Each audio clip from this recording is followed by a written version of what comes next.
ईश्वर की प्यारी संतानों के रूप में मेरे निजात्मन, जितना आपको चाहिए था उससे अधिक तो आपको पहले ही झोली में डाल दिया गया। क्योंकि यदि बौद्धिक कवच हो जाती है तो ज्ञान फिर सार्थक नहीं, निरर्थक भी हो जाता है। और यदि उसका आचरण ना किया जाए तो वह अहंकार का हिस्सा बन जाता है। लेकिन फिर भी ये आपके ऊपर निर्भर करता है कि आप उसको आचरण में लाते हैं या नहीं लाते। लेकिन मैं अपनी तरफ से अंतिम समय तक प्रयास करूंगा। जो श्रेष्ठतम है वो आपके पास तक पहुंच जाना चाहिए। आप नहीं भी लेंगे, कोई और ले लेगा। अनंत है जगत, आप तक ही सीमित नहीं हो जाता। आप हैं इसी पर समाप्त नहीं हो जाता। वाणी अनंत ब्रह्मांड में घूमती रहती है और जहाँ जिसको आवश्यकता होती है उसको वहाँ वहीं से उसको ग्रहण कर लेता है। इसलिए इस बात की कोई परवाह भी नहीं। आप लेंगे तो ठीक, नहीं लेंगे तो भी कोई क्षति नहीं है। ब्रह्मांड उसको संभाल करके रखा है। पहली बात जो महत्वपूर्ण मैंने बताई थी, जिस जगत में आप जहाँ हो वहीं से आपकी यात्रा को आरंभ किया जा सकता है। और आप अच्छी प्रकार से जानते होंगे या जानने की कोशिश करिएगा, अतीत में आपके जीवन के 90% जितने विवाद हैं सब अनियंत्रित वाणी के विवाद हैं। ये कलेश, ये हाहाकार, ये निंदा, ये चुगली, ये विषाद, ये वैमनस्य, पारिवारिक, सामाजिक, राष्ट्रीय स्तर पर जो भी होता है वो सब इस प्रकार के डायलॉग जो ईगो सेंट्रिक होते हैं, जो दूसरों को चोट पहुंचाने के लिए प्रयोग किए जाते हैं, जो दूसरों का शोषण करने के लिए किया जाते हैं, जो राजनीतिक स्टेटमेंट दी जाती हैं, तो वो सब मनुष्य के साधना के, उसके स्वभाव के, सत्य के विपरीत होता है। इसलिए आपको यदि एक राजनीतिक बनना है, खतरनाक राजनीतिज्ञ बनना है, तो उस दिशा में बढ़ना आपके लिए स्वाभाविक है। लेकिन आप अध्यात्म के मार्ग की ओर अग्रसर हो रहे हैं, उस मार्ग पर आगे बढ़ना चाहते हैं, तो सबसे अधिक जो आपका बहिर्मुख द्वार है, जो सरफेशियल है, जो परिधिगत है, उसी पर यदि आप इतना प्रयास कर सकें, अपने ऊपर, दूसरों के ऊपर करुणा कर सकें, तो पहली बात, पहला प्रयास, पहला सूत्र, वाणी के ऊपर आप नियंत्रण करिएगा। आज से जब भी बोलें, पहली बात ध्यान में रखिएगा, क्या दूसरे के साथ ये बात, ये वार्तालाप कहने की आवश्यकता भी है कि नहीं। क्योंकि बोलना हमारा आदतन है, वो हमारी कोई आवश्यकता नहीं। जब दो आदमी बैठते हैं तो उनके साथ एक आंतरिक जीवन से संबंधित, समस्याओं से संबंधित, जीवन को सकारात्मक ढंग से जीने से संबंधित कोई डायलॉग नहीं होता, कोई विचार नहीं होता। वहाँ दो घृणाएं, दो निंदाएं, दो नकारात्मकताएं आपस में मिलती हैं और एक इंद्रियों को दूषित आहार खाने का अवसर मिलता है, एक मन को व्यर्थ की जुगाली करने का अवसर मिलता है। तो ऐसी स्थिति में दोनों का अहित होता है। तो पहली बात, जब किसी के साथ बैठें, चाहे बच्चों में, मित्रों में, कहीं भी आप हो, पहला ध्यान रखें कि क्या इस बात को कहने की कोई आवश्यकता है। दूसरी बात तत्सम लागू होगी, यदि मैं कुछ कहूं तो क्या इसमें दूसरे का कुछ हित है। मेरे इस बोलने से, मेरे इस कहने से क्या कुछ सार है, क्या इस व्यक्ति का कोई हित हो सकेगा।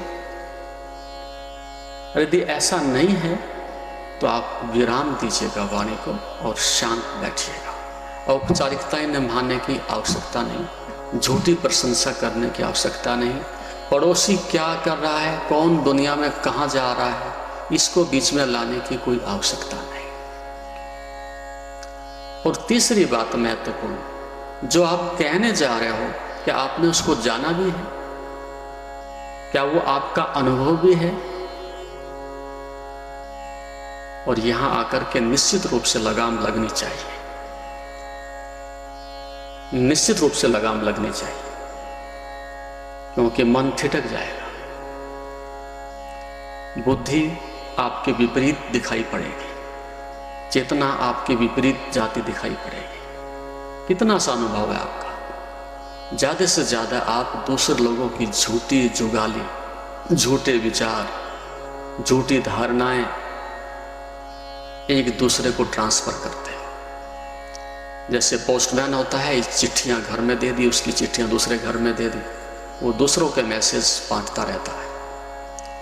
ठीक ज़्यादा से ज़्यादा आप इतना ही करते हो सुबह से रात्रि तक, जीवन पर्यंत, कि वहाँ से कुछ लिया, वहाँ से कुछ सुना और वहाँ दूसरे के पास ट्रांसफ़र कर दिया। उसमें आपका अपना मौलिक कुछ नहीं होता, अपनी सहानुभूति कुछ नहीं होती। केवल एक राजनीतिक तंत्र, एक ताना बाना आपके मन में चलता रहता है और वही जुगाली करता है, दूसरों तक आप पहुंचाते रहते हैं। तो साधक को ऐसे स्थान से, ऐसे व्यक्ति से, इस प्रकार की वार्तालाप से अपने को अलग कर लेना चाहिए कि क्या ये मेरा अनुभव है, क्योंकि तुम्हारा यदि अनुभव नहीं है और वो 99% होता ही नहीं, तो जो तुम दूसरे को सुना रहे हो उसको निश्चित रूप से अहित हो जाएगा, उसको हानि होगी। मुझे तो हानि हो ही रही है, क्योंकि मैं सत्य से बहुत दूर जा रहा हूँ, दूसरे के विचारों को अपना विचार समझ करके उसको उपलब्धि मान रहा हूँ। और ऐसा व्यक्ति फिर कभी सत्य को नहीं खोजेगा, वो अहंकार को खोजेगा, डाटाज को खोजेगा, जानकारियों को खोजेगा। इसलिए सारी शिक्षा, सारी राजनीति, सारा समाज डाटाज पर ही जीवित है। केवल जानकारियाँ ही उनका भोजन है, वही उनकी उपाधि है, वही उनकी संपन्नता है, वही उनकी सफलता और असफलता है। तो साधक को इस प्रकार की झूठी धारणाओं से, झूठी मान्यताओं से, दूसरों का अहित करने से अपने को रोक लेना चाहिए। कई बातें समझ आ रही हैं रात के सन्नाटे में। यदि आप स्वयं का और इस विश्व का हित चाहते हो तो आपके ऊपर कोई अंकुश नहीं है, आपके ऊपर कोई प्रतिबंध नहीं है, सरकार आपके ऊपर कुछ कहने नहीं जा रही है, कोई आपको न्यायाधीश दंड नहीं दे रहा है, कोई गवाही आपके नहीं ली जा रही है, आपकी अपनी स्वतंत्रता है, तो आप शांत बैठ सकते हैं। जो उचित है उसको सांकेतिक रूप से कहना चाहें तो कह सकते हैं, वाणी के रूप में कहना चाहें तो सीमित से सीमित कहने की कोशिश करें। जैसे कंजूस आदमी एक एक रुपया बचा करके तिजोरी में रखता है, ठीक इसी प्रकार से आप प्रयास करें कि एक एक शब्द के साथ कंजूसी करूँगा। वाक्य की जरूरत नहीं, 2 शब्दों से काम चलेगा तो उन्हीं से चलाऊंगा। सूचनात् सूत्रम, सूचना पहुंच जाए, केवल इतना ही उद्देश्य होता है एक भाषा का, लैंग्वेज का, कि केवल मेरे भाव दूसरा समझ जाए कि क्या कह रहे हैं। यदि वो कार्य इशारे से हो जाए तो बहुत बड़ी बात है, यदि वह 2 शब्दों में हो जाए तो और भी अच्छी बात है। यदि आप इस प्रकार से करना आरंभ करें और यदि 40 दिन तक लगातार इस प्रकार की साधना, वाणी की साधना आप कर सकें तो आपको बहुत अनूठे प्रयोग होंगे। जब इस वाणी को आप बंद कर देते हो तो दूसरा तल आता है अंतर्वाणी का। इस वाणी को बंद करते ही फिर अंतर्वाणी आपकी सक्रिय हो जाती है और फिर आत्मा से संदेश आने लगते हैं, उस परम सत्य से संदेश आने लगते हैं। और वे डायलॉग, वे शब्द किसके होते हैं? ऋषि के होते हैं। वे सूत्र, वे शब्द वेद के मंत्रों जैसे शब्द होने लगते हैं। वो भाषा इतनी माधुर्य होती है, इतनी सुंदर होती है, इतनी सुघड़ होती है, इतनी अधिक शास्त्रीय होती है कि अपने को ही आनंद आता है उन शब्दों का उच्चार करते हुए। जैसे शीतल हवा अंदर बह रही हो, मंद समीर चल रही हो, हल्की हल्की उसके साथ मुस्कान भी आ रही हो। ध्यान के अनुभव बता रहा हूं ये। जब आप इस प्रकार से करते हैं तो उन शब्दों के साथ अस्तित्व भी मुस्कुराता है। उन शब्दों के साथ आपकी चेतना का एक कमल जैसे खिल गया हो, सुगंध के साथ दूसरे तक पहुंचता है। तो पहले आप शीतल हुए और संचित हुए, आह्लादित हुए, और उसके साथ दूसरे के पास जब वो शब्द जाते हैं, कोई राजनीति नहीं, कोई स्वार्थ नहीं, कोई छल कपट नहीं, कोई दूसरे को प्रभावित करने का कोई कारण नहीं, एक सरल सीधे सादे अस्तित्व से आए हुए निश्रित हुए वो शब्द दूसरे तक जा रहे हैं और उसमें दोनों का कल्याण हो रहा है। दोनों एक एक पायदान ऊंचा उठ गए हैं। तो इस वाणी का कितना बड़ा सौंदर्य है। तो जब तक आप अंतर्वाणी को सुनने की क्षमता अर्जित नहीं करते, उतने से पहले आपको सही अर्थों में बोलने का, इस प्रकार से बिखरने का, अपनी चेतना में छिद्र डालने का, अपने अंतःकरण को कलुषित करने का कोई अधिकार नहीं। तो ये बात दृढ़ संकल्प के साथ अपने अंतःकरण में आप धारण करने की कोशिश करें कि अब से मैं अपने वाणी के तल पर ये कार्य आरंभ करूंगा और दिन भर में मुझे 10 ही वाक्य बोलने पड़े तो कोई क्षति नहीं होगी मेरी, कोई चुनाव नहीं हार गया, पद नहीं चला गया, मेरी फैक्ट्री बंद नहीं होगी, मेरी पत्नी छोड़ के मुझे नहीं भागी, मेरा बेटा मेरे से नाराज नहीं हो गया, पड़ोसियों ने मित्रता समाप्त नहीं कर दी, क्या क्षति हुई आपकी। लेकिन दुखी आदमी ऐसा नहीं कर पाता। जिस समाज में, संस्कृति में जितना अधिक तनाव होता है, बहिर्मुखता होती है, अधिक कलेश होते हैं, वह समाज उतना ही अधिक मनोरंजन के पीछे जाता है, टीवी के पीछे जाता है, सिनेमा के पीछे जाता है, सांसारिक भोग विलासों के पीछे जाता है, भोजन के पीछे भागता है। उस तनाव को, उस चिंता को कहीं ना कहीं डाइवर्ट करने के लिए वह व्यक्ति बाहर किसी का सहारा पकड़ता है। एक अखबार सुबह उठा लेगा, 24 घंटे उसके पीछे ही पड़ा रहेगा, 10 बार उल्टेगा पलटेगा। यदि देखा जाए तो इतनी बड़ी मूर्छा, इतनी बड़ी मूढ़ता उन सड़े गले शब्दों में, उस हिंसा और भ्रष्टाचार से, आतंकवाद से भरे हुए शब्दों में उस व्यक्ति को मिल क्या रहा है। लेकिन उसको भी वो सुख समझ रहा है। उसकी इंद्रियों को थोड़े समय के लिए एक इतना सा सुकून मिलता है कि मैं ही गुनाहगार नहीं हूं, मेरे से तो बड़े बड़े गुनाहगार अजगर इस अखबार के अंदर चल रहे हैं, समाहित हो रहे हैं, वो भी बरी हो गए हैं, छूट गए हैं, क्षमा हो रहे हैं, तो हम तो फिर बहुत ही श्रेष्ठ हैं। तो अपने निकृष्टता को छिपाने के लिए आदमी इस प्रकार के भी बहाने ढूंढ लेता है। तो वक्त को काटना, शक्ति को नष्ट करना, स्वयं को सजा देना, दूसरों को दुख पहुंचाना, ये चलते फिरते इस इंसान का अपना स्वधर्म बन गया है। और 24 घंटे यही हो रहा है, एयरनेस हो रहा है। और इस पर भी आदमी शिकायत करते हैं, समय नहीं है। लेकिन समय कहां जा रहा है? कूड़ेदान में जा रहा है। तो साधक का अर्थ है इस बात के प्रति सजग होना, इस बात के प्रति, इस मूढ़ता के प्रति सजग होना कि अब इस समय को, शक्ति को, चेतना को व्यर्थ में नष्ट नहीं किया जा सकता। तो बाहर से द्वार बंद कर दें बोलने का। और यदि आप ऐसा कर सकें तो फिर अंतर्वाणी जो है आपके अंदर से उठने लगेगी। फिर आपको सोचना नहीं पड़ेगा, आपको अंदर से निर्देश आएंगे कि ये बोलना है, ये नहीं बोलना है, यहां तक बोलना है, इसके लिए बोलना है। अब प्रश्न तो आकर के कोई भी पूछ सकता है। प्रश्न पूछना कोई बड़ी बात नहीं। छोटे बच्चे से लेकर के बूढ़े व्यक्ति तक प्रश्न ही पूछे जाते हैं और हम पूछते जाते हैं और हम उत्तर देते जाते हैं। तो नासमझ आदमी प्रश्न पूछ रहे हैं और उनसे बड़ा नासमझ व्यक्ति उनके उत्तर देता रहता है। जिनके पास थोड़ा बचकानापन है, जो थोड़े से बच्चे हैं, वो पूछ लेते हैं, जो थोड़े से प्रौढ़ हैं आयु से, वो उनका उत्तर देते रहते हैं। लेकिन उसके अंदर कोई समाधान नहीं होता, कोई मौलिकता नहीं होती। सभी प्रश्न अधूरे होते हैं, सभी उत्तर अधूरे होते हैं, वो कभी पूरे नहीं होते। तो किसी ने क्या पूछा ये महत्वपूर्ण नहीं है, किस स्तर से पूछा, जानने के लिए पूछा है, परीक्षा लेने के लिए पूछा है, मनोरंजन करने के लिए पूछा है, समय काटने के लिए पूछा है, दूसरे की निंदा करने के लिए पूछा है। कितने भाव से वो प्रश्न पूछा जा सकता है। इसलिए जो गुरु होते हैं जो श्रेष्ठतम इस अध्यात्म के जगत में अनुसंधान करने वाले व्यक्तित्व होते हैं, वो अनावश्यक प्रश्नों का उत्तर नहीं देते।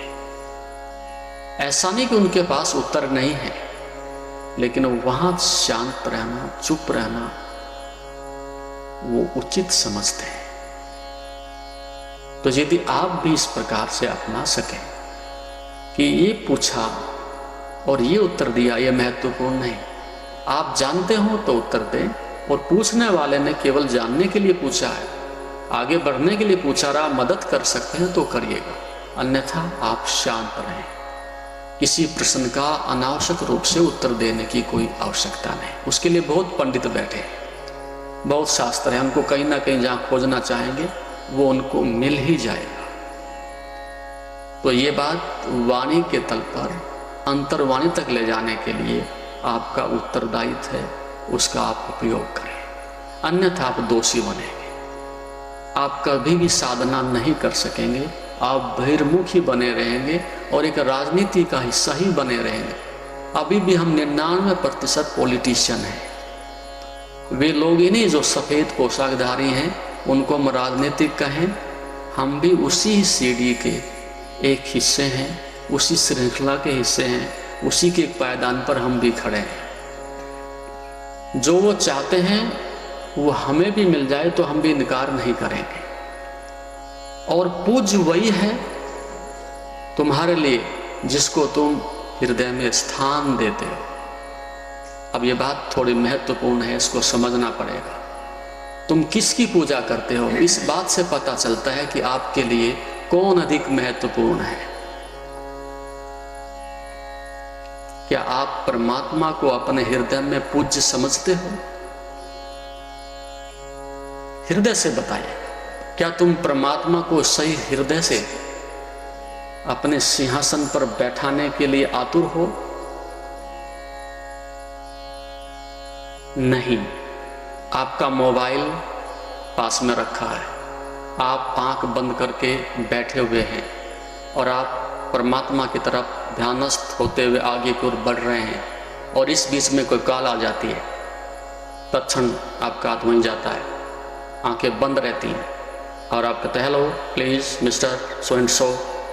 आप उसको अटेंड करते हो, फुदकते हो, रुचि लेते हो और ध्यान का स्विच ऑफ कर देते हो और फिर छोड़ करके बाहर भी निकल जाते हो। क्या तुमने ध्यान को आदर दिया? क्या आपने अस्तित्व को आदर दिया? क्या आपने अपनी संध्या को आदर दिया? अपने उस श्रेष्ठ आत्म तत्व को आदर दिया? नहीं। पता चल जाए बाहर से एक मिनिस्टर आ गया है, बड़ा अफसर आ गया है, बड़ा अमीर आदमी आ गया है, बड़ा नेता आ गया है, आप सब कुछ छोड़ करके हिरण की तरह से बाहर भागोगे, आइएगा प्लीज। कहां गया तुम्हारा सत्य? कहां गया तुम्हारा ध्यान? कहां गया तुम्हारा परमात्मा? इसका अर्थ यह है तुम्हारे लिए नेता आदृत है, अभिनेता आदृत है, अमीर आदमी आदृत है, और इसका अर्थ है जिसकी तुम पूजा करते हो, सीधे अर्थों में तुम वही होना भी चाहते हो। अंडरस्टूड? समझ रहे हो? जिसकी तुम पूजा करते हो, इसका अर्थ तुम भी वही होना भी चाहते हो। नहीं हो पाए हो तो वो तुम्हारी विडंबना है, मजबूरी है, अवसर नहीं मिला है। नेता तुम भी बनना चाहते हो, लाल बत्ती मिले वो तुम भी चाहते हो, अभिनेता तुम भी बनना चाहते हो, अमीर आदमी, लंबी गाड़ी, बड़ी कोठी, आदर दे रहे इसलिए, कल को नहीं होंगे कौन पूछेगा, तो तुम भी चाहते हो। तो साधक इस बात के लिए सावधान रहे, आत्मा को बेचने की, स्वयं को गिराने की, अनावश्यक रूप से अनावश्यक शक्तियों को आदर देने की उस परमात्मा के लिए आवश्यकता नहीं। वो नाराज हो या खुश हो, सही बात तो यह है कि आपसे खुश भी कोई नहीं है, कोई किसी से यहां खुश नहीं।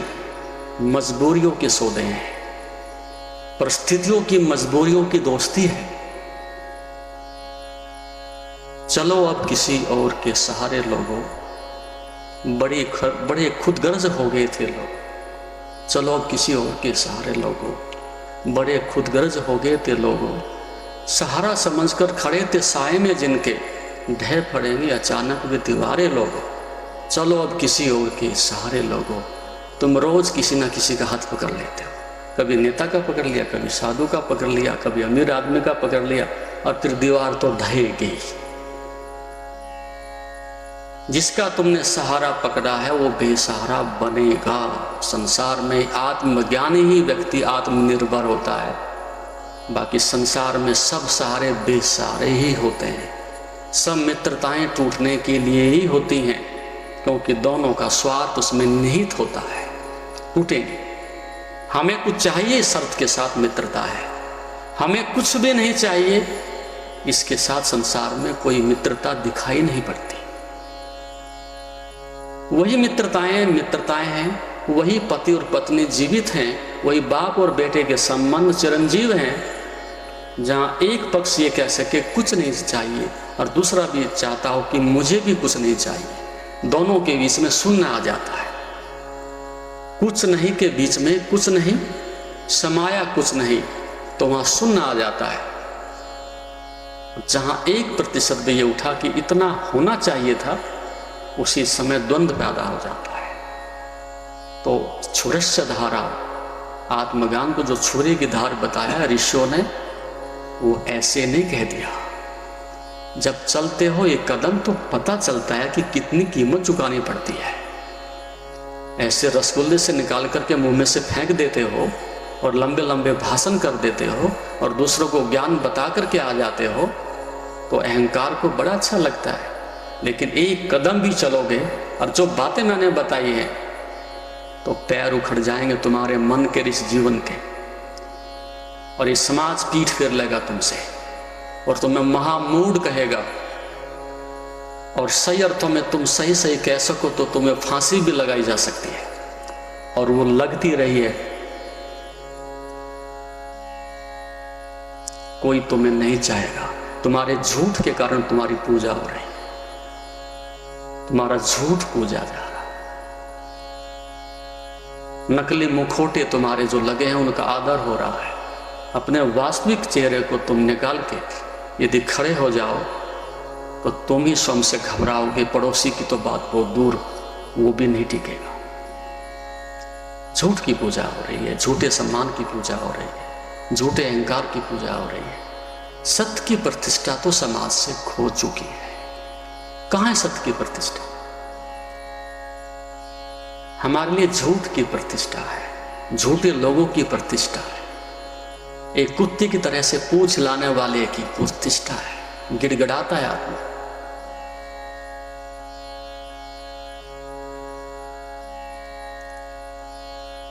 तो इस बात से सावधान रहना।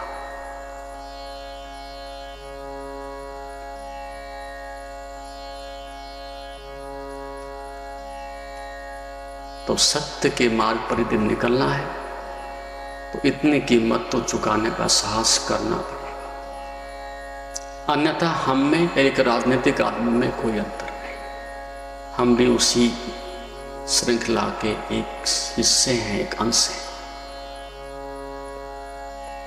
तो पाप संचित करके स्वयं को और दूसरों को हम दुख पहुंचाएं और उसका हिस्सा बने। और पाप की बहुत सारी अवस्थाएं, कम से कम 4 अवस्था तो स्पष्ट है। एक, स्वयं पाप करता है। दूसरा, दूसरे को पाप करने की सलाह देता है। तीसरा, सुनकर के अनुमोदन करता है, हर्षित होता है, ठीक किया, अच्छा किया। और एक मुखदर्शी खड़ा होकर के देख रहा है। 4 अवस्थाएं पाप की हुई। स्वयं किया, दूसरे ने सलाह दी, वो भी हिस्सेदार है, अनुमोदन किया, प्रसन्न हुआ, हाँ अच्छा करके आए। और चौथा, खड़ा हुआ देख रहा था।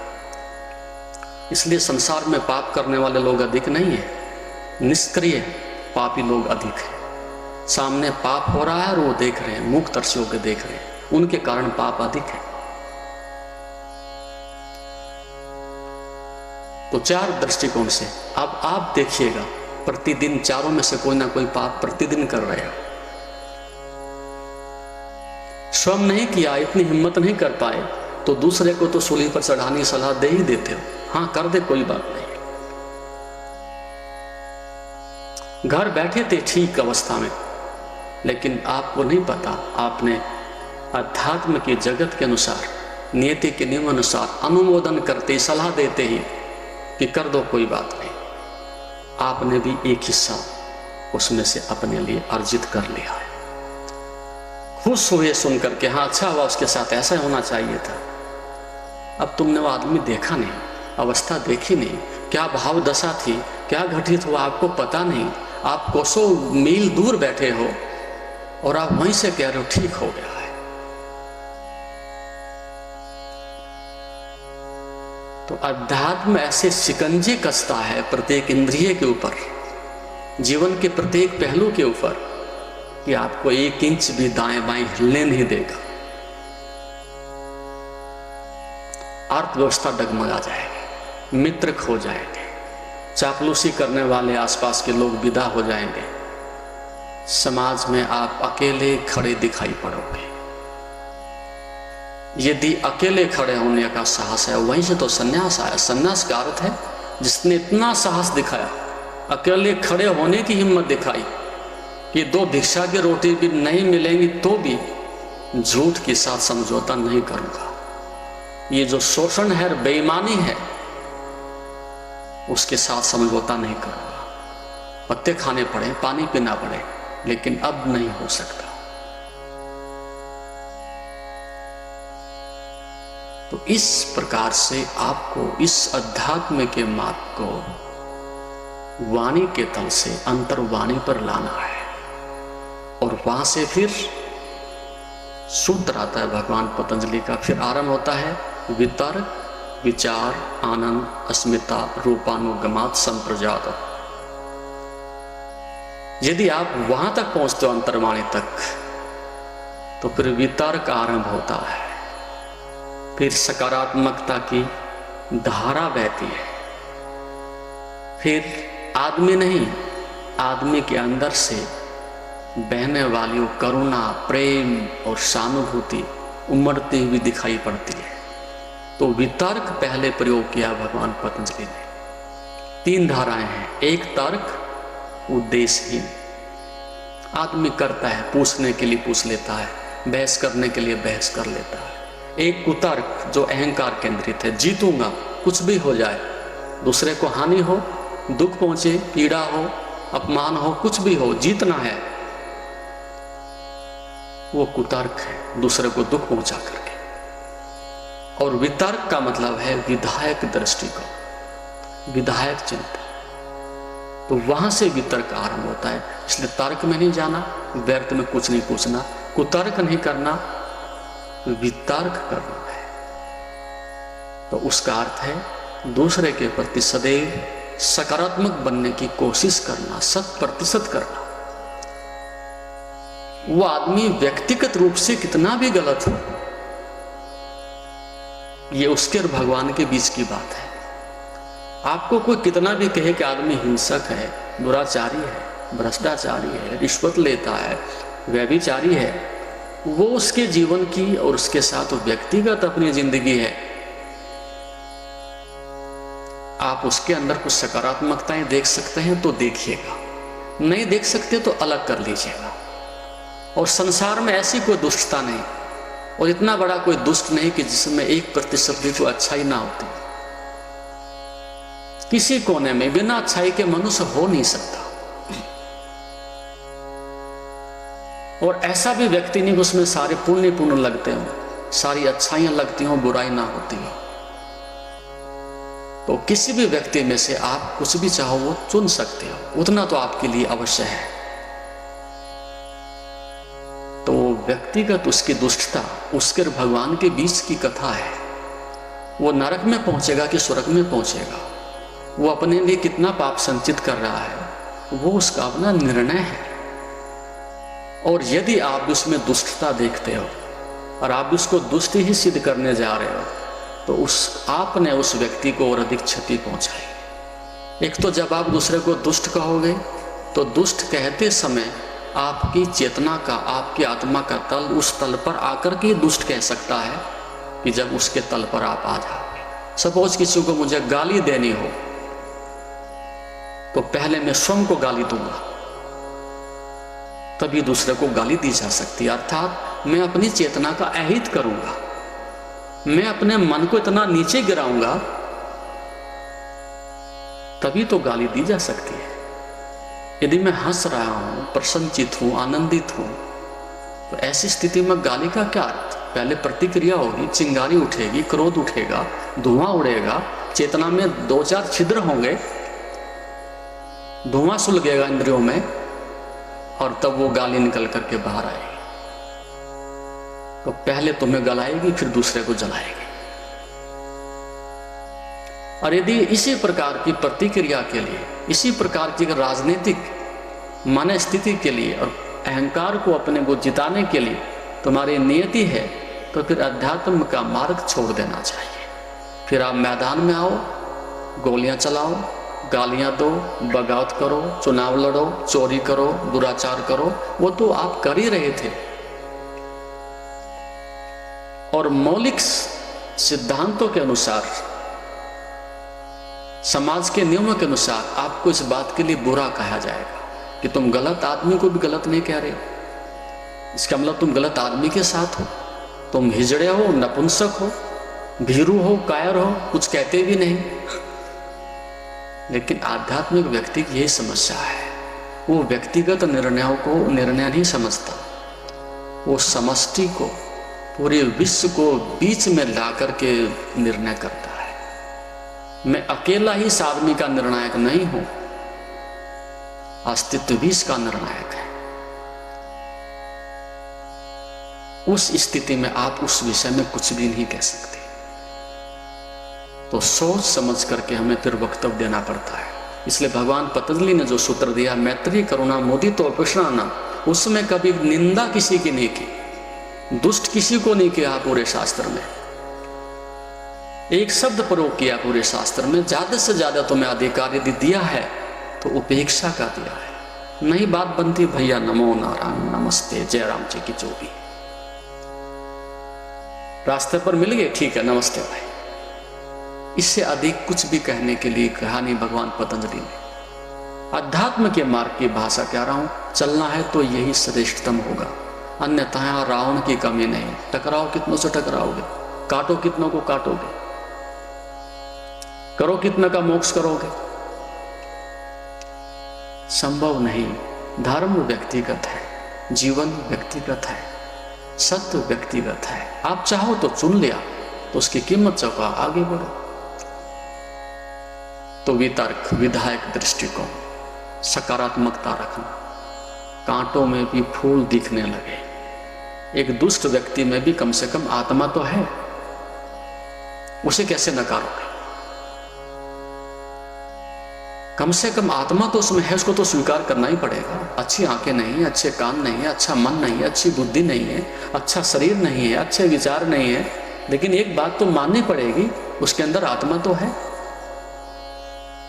और आत्मा को क्या समझोगे आप? जो भी गुण कर्म स्वभाव कुछ बताया होगा, श्रेष्ठ है, पवित्र है, उज्जवल है, प्रकाशमयी है, कल्याणकारी है, तो उसी को देख लो। उसको तो देख सकते हो, उसकी निकृष्टता उसके साथ रहे। तुम्हारी 2 आंखें मिली हो तो आपको जो चाहिए अंदर से ले लो। बाजार है, हर आदमी के अंदर कुछ से कुछ पड़ा है, जो चाहिए तुम चुन लो। तो वो भाव हमें रखना पड़ता है, सकारात्मक विचार रखना पड़ता है। वितर्क, विचार, विचार का मतलब बाहर से नहीं, विचार का मतलब शास्त्र से नहीं, विचार का मतलब उधार नहीं। उसको हम अध्यात्म की भाषा में कहते हैं विचारणा। विचार पर रुक गए तो बाहर की चीज होगी, उस समय विचारणा में बदलना पड़ेगा। जो मेरा आचरण है वो मैं हूं, जो मेरे पास सैद्धांतिक रूप से वो मैं नहीं हूं, जो मैं दूसरों को कह रहा हूं वो मैं नहीं हूं। जो मेरा आचरण है वो मेरी कसौटी है, जो मेरा अनुभव है वो मेरी विचारणा है। और जब तक आप उसको अर्जित नहीं करते, उतने से पहले वो आपकी संपदा नहीं, आपके जीवन का अंग नहीं।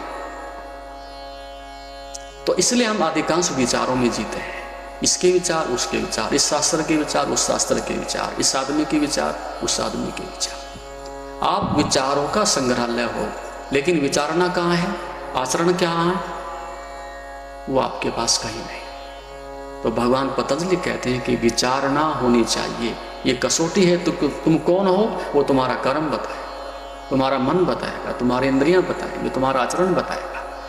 तो जब तक वो चीज आपकी नहीं होती, उतने से पहले उधार है और बेईमान है, तो आचरण में बदल जानी चाहिए। दूसरी बात ये होगी, जो व्यक्ति सकारात्मक होगा वो आचरण करे बिना रह नहीं सकता, तभी तो सकारात्मक रह सकता है, अन्यथा निंदा करेगा, घृणा देखेगा, नकारात्मकता देखेगा, दूसरे के दोष देखेगा। और जब ये दो बात हो जाती है, आचरण आ गया और सकारात्मकता आ गई, तीसरा कदम आनंद, वितर्क, विचार, आनंद। आनंद तो फिर अपने आप ही उमड़ने लगेगा। अब इंद्रियों को बाहर बिखरने का, नकारात्मकता करने का, मन को दूसरे के प्रति इस प्रकार की भावना रखने का कोई अवसर नहीं। जब इंद्रिय और मन विपरीत नहीं जाते तो संपूर्ण शक्ति फिर चेतना के पास वापस लौट जाती है। दुष्टता का मार्ग यदि बंद कर देते हो तो श्रेष्ठता का, सज्जनता का मार्ग तो प्रशस्त हो ही गया, अपने आप प्रशस्त हो जाएगा। तो आनंद उठने लगता है, समस्त रोया रोया प्रफुल्लित होने लगता है। और जब आनंद की अवस्था प्रगाढ़ होती है, सघन होती है, तब पहली बार तुम्हें पता चलता है कि शरीर, मन, बुद्धि, विचार, अंतःकरण से परे कहीं अस्तित्व है, अस्मिता है, कहीं मैं हूँ गहरे में, कि जो इन सब को एक ऊर्जा के स्रोत के भांति चला रहा है, इन सबको बांट रहा है। तब आपको उस अस्मि का, मैं हूँ अर्थात शरीर नहीं, विचार नहीं, बुद्धि नहीं, अस्तित्व की झलक मिलती है, छोटी सी। उसको हम संप्रजात समाधि कहते हैं। तो ये चरण है भगवान पतंजलि के उस अवस्था में जब आप वाणी से, विचार से आरंभ करते हो तो धीरे धीरे एक एक पायदान ऊपर उठते चले जाते हैं।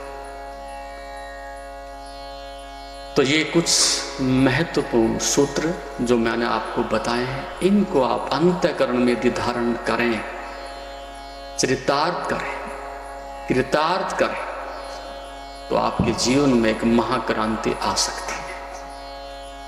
आप इस जीवन को, इस ज्योति को उस परम महाज्योति तक ले जा सकते हो।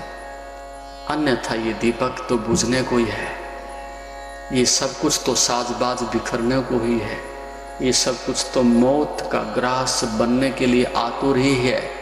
उसमें से आप कुछ भी नहीं बचा सकते, लेकिन जो बचा है वो आपके लिए एक अवसर है, आपके लिए आगे बढ़ने के लिए, उस परम सत्य को पाने के लिए एक सुअवसर है। आप उसका उपयोग कर सकते। जैसा कि आप जानते हैं, शरीर को स्वस्थ और मन को शांत बनाने के लिए योग ही एकमात्र साधन है। जीवन को योगमय बनाने के लिए व योग दर्शन के मर्म को आत्मसात करने हेतु गुरुदेव के आशीर्वचनों को श्रवण करें। उनके द्वारा दिया गया मार्गदर्शन आपके जीवन में सकारात्मक बदलाव लाएगा।